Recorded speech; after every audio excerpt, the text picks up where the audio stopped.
Broadcasting live from the Albay Pio News Center, providing you the most exclusive news update from all over the province. This is 12 o'clock Newsbreak.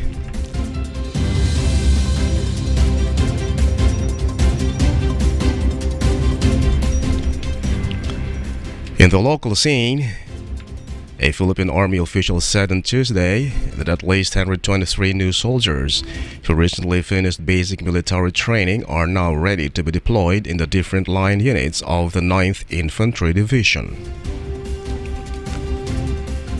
Major Frank Roldan, 9ID spokesperson, said members of the Candidate Soldier Corps Masidlak, Class 779-2023, transformed into competent, confident and capable soldiers after 8 months of basic military training. Roldan said the new soldiers will be added to about 7,000 strong force of 9ID, helping to maintain the region's peace and development.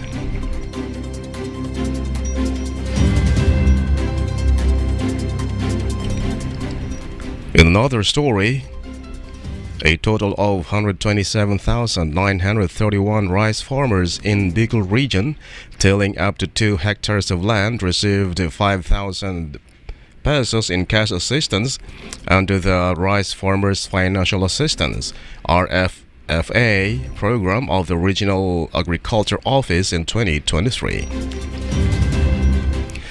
Lovelio Guarin, Department of Agriculture DA5 Information Officer, said the beneficiaries who received more than 600 million pesos were farmers registered with the registry system for basic sectors in agriculture. DA5 has registered more than 550,000 farmers in the RSBSA who can avail of the various agricultural programs for the government.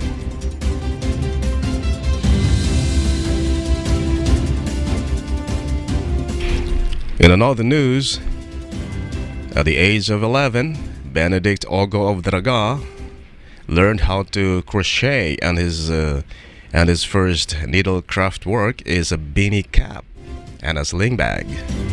However, in 2023, he decided to revisit his hobby and created handmade Christmas gift for his loved ones. Ogo's simple yet thoughtful crocheted gifts were a hit among his friends and family, and he soon realized that he could make a profit selling them. Ogo sold his craft work in an online shop he simply named as Crochet by Ben.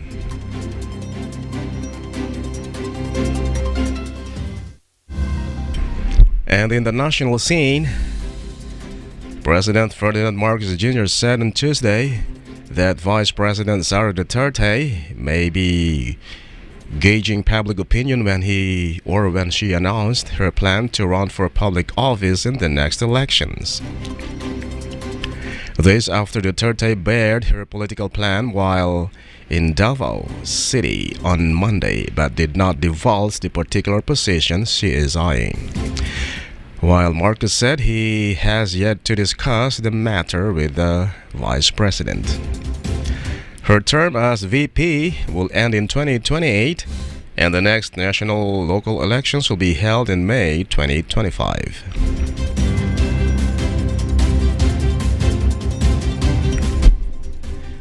In another story, President Ferdinand Marcos Jr. said on Tuesday that an effective and efficient public transport system is vital in addressing traffic congestion in the country. Marcos said the government is looking for ways to ease commuters' woes, including the development of Pasig River ferry stations. Marcos said informal settlers who will be affected affected by the government's plan will be relocated.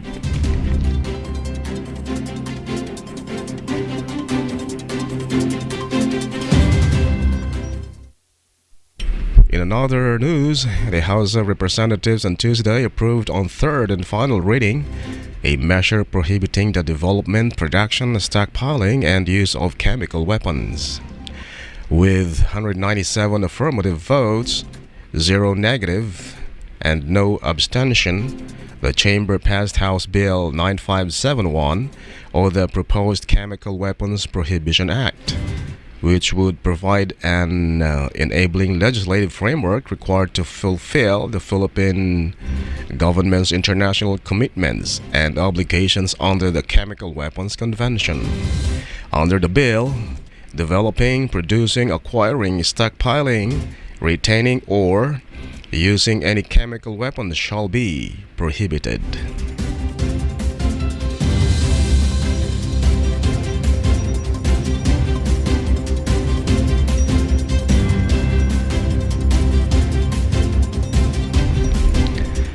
And in the news outside the country, China Earthquake Network Center reported that a magnitude 7.1 earthquake struck China's northwestern Xinjiang Uyghur Autonomous Region early Tuesday.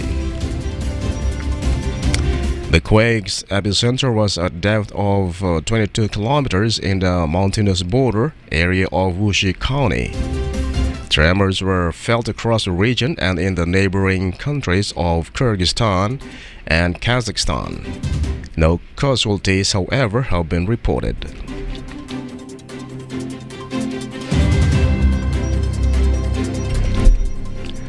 In another story, in a groundbreaking move to address the persistent threat of malaria, Cameroon on Monday started the world's first vaccination campaign against the disease. At a press briefing, Mohamed Abdulaziz, head of disease control at the Africa Center for Disease Controls, said that historic step brings hope in the fight against the deadly mosquito-borne disease, which kills hundreds of thousands of people annually, particularly children in Africa. Abdulaziz added that Cameroon, with its high malaria burden, especially in young children, was seen as a high prime candidate for the expanded rollout.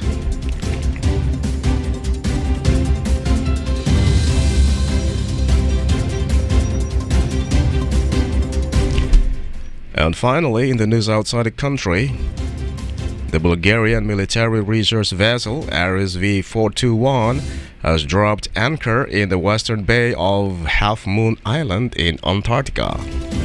Geologist Kalin Naidenov and mountaineers Deutschen Boyanov and Kirill Deskov were able to survey possible sites for work. Then they moored at the easternmost point of Livingston Island, where they acquired geological samples. Professor Eliza Usanova sampled the area around Half Moon Island for the presence of microplastics.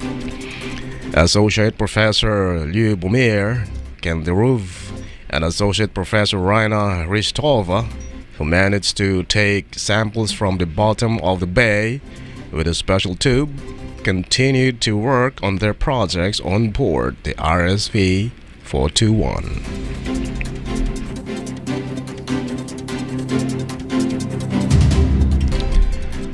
And that's all for the 12 o'clock news break, January 24th, 2024. We'll be right back tomorrow for more news updates. And thanks to our 12 o'clock news break writer, Joy Duque. And on the technical side, Todd Bobbies. Our Provincial Information Officer, Attorney Mary Luduga Castillo. And under the supervision of our Governor, Attorney Edsel Grex Legman. Before I go, I would like to thank Joy Duque for her service to the Albayanos. Maglayag ka, Joy Duque. Mahal ka ng PIO. I am Greg HALLARE. Thank you for subscribing.